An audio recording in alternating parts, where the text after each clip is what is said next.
কয়েক বছর ধরে দু ধরনের ডায়েট, কিটো ডায়েট এবং ডিউকান ডায়েটের নাম বেশ শোনা যাচ্ছে। পশ্চিমা বিশ্বে তারকাদের রাতারাতি ওজন কমানোর পেছনে ডিউকান ডায়েটের নাম জানা হয়েছে।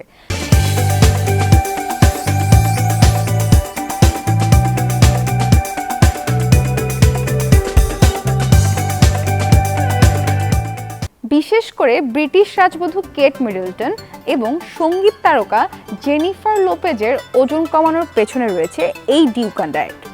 আজকের এই টিপস আপনাদেরকে জানাবো ডিউকান ডায়েট সম্পর্কে, এটি আসলে কি এবং এর কোনো পার্শ্ব প্রতিক্রিয়া আছে কিনা এবং কিভাবে করতে হয় এই ডায়েট। চলুন জেনে নিই। নগদে 500 টাকা বা তার বেশি পেমেন্টে পেতে পারেন ঢাকায় জমিসহ 20 কোটি টাকার পুরস্কার। ফরাসি ডায়েটিশিয়ান পিয়েরে ডিউকান এই ডায়েট তৈরি করেছিলেন 2000 সালে। তার নাম অনুযায়ী এই ডায়েট চার্টের নাম দেওয়া হয় ডিউকান ডায়েট।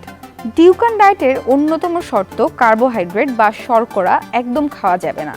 কোনো মিষ্টি জাতীয় খাবার চেখে দেখা যাবে না। সারাদিনের খাদ্য তালিকায় মূলত প্রোটিন বা আমিষ থাকবে। মাছ, মাংস, ডিম, দুধ নির্ভর এই ডায়েট। আর সঙ্গে থাকবে অল্প শাকসবজি। তাছাড়া দিনে 20 মিনিট অন্তত হাঁটতে বা ব্যায়াম করতে হবে। প্রথম হলো অ্যাটাক ফেজ, অর্থাৎ প্রথম 1 থেকে 10 দিন শুধুমাত্র লিন প্রোটিন যেমন মাছ, মাংস ইত্যাদি খেতে হবে। সেই সঙ্গে 1.5 চামচের মতো ওটস খাওয়া যেতে পারে। এরপরে রয়েছে ক্রুজ ফেজ, এটি কয়েক মাস ধরে চলতে পারে।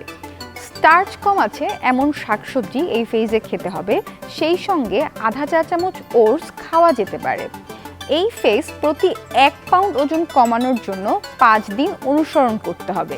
কনসোলিডেশন ফেজ, আগের দুটি ধাপ ঠিকমতো মানলে এ পর্যায়ে এসে ওজন অনেকটাই কমে যাবে। তখন নিয়মিত শাক, সবজি, ফল খেতে পারবেন।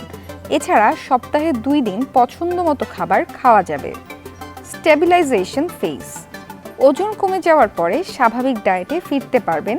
তবে সপ্তাহের যে কোনো একদিন শুধুই প্রোটিন খেতে হবে আর ফ্যাট জাতীয় খাবার খাওয়া চলবে না।